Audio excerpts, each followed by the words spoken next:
महोदय करीब 1.5 दशक की राजनीतिक लड़ाई के बाद देश की पिछड़ी जातियां कानूनी तौर से 27% सरकारी नौकरियों की हकदार बन गई हैं। समाज के बहुसंख्यक पिछड़े वर्ग की यह एक लोकतांत्रिक जीत है, जिससे उसे अपने आर्थिक एवं सामाजिक स्तर को बढ़ाने में सहायता मिलेगी तथा पूरा समाज समन्वित विकास की ओर अग्रसर हो सकेगा। परंतु आरक्षण के इस प्रश्न ने आर्थिक एवं सामाजिक विषयों के अलावा राजनीतिक आकार अधिक ग्रहण कर लिया है। यही कारण है कि 8 सितंबर से लागू की गई आरक्षण व्यवस्था को चुनावी रणनीति और वोट बैंक के रूप में देखने का प्रयास किया गया है। यह राजनीति की विचित्र विडंबना है कि इस आरक्षण को लागू करने का सेहरा उस पार्टी के सिर पर बंधा है जो न केवल इस प्रकार के आरक्षण की विरोधी रही है, वरन जिसने पूर्व प्रधानमंत्री द्वारा 1990 में पिछड़े वर्गों के लिए आरक्षण लागू करने के बाद भड़के छात्र आंदोलन को परोक्ष समर्थन भी दिया था।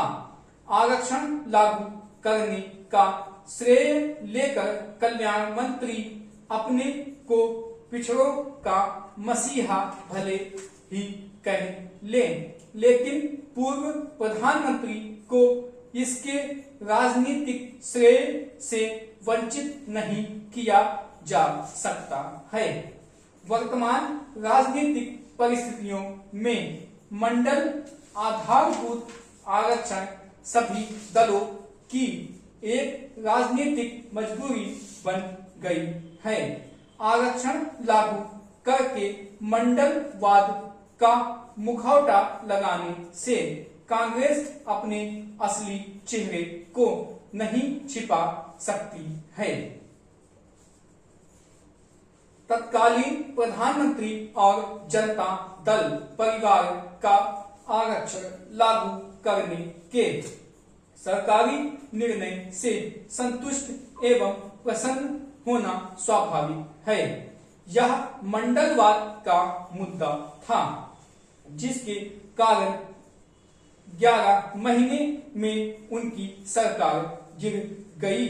उद्देश्य और लक्ष्य की सफलता के बाद तत्कालीन प्रधानमंत्री उनके साथियों को सरकार गिरने का गम काफी कुछ कम हो जाएगा। तत्कालीन प्रधानमंत्री ने अपने शासनकाल में आरक्षण लागू करके सामाजिक विखंडन का जो बीज बोया था, उसकी तीव्रता लगभग समाप्त हो गई। समाज ने इस आरक्षण को गरिमा के साथ स्वीकार भी कर लिया तथा इसके प्रति विशेष कटुता परिलक्षित नहीं है। परंतु मंडलवाद के कर्णधार ने बुधवार को उत्तर प्रदेश की सार्वजनिक सभा में यह घोषणा की कि अब वे सामाजिक न्याय के दूसरे चरण में मंडल राज स्थापित करने की दिशा में अपना अभियान चलाएंगे। उनके इस कथन से विकास की कम राजनीति की अधिक गंध आती है।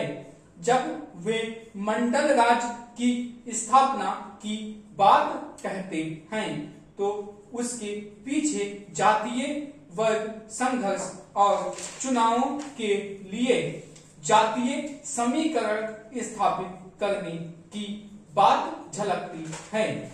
उनके मंडल राज की अवधारणा में पिछड़े वर्ग, हरिजन और मुस्लिम समुदाय को राजनीतिक मंच प्रदान करना है। विचित्र बात यह लगती है कि वामपंथी दल अत्यधिक उत्साह के साथ बातें करते रहे और प्रगति को लेकर राजनीतिक उद्देश्यों के लिए वामपंथी पार्टियां वर्ग संघर्ष के हथियार को देश में प्रभावी ढंग से अमल में नहीं ला सकीं।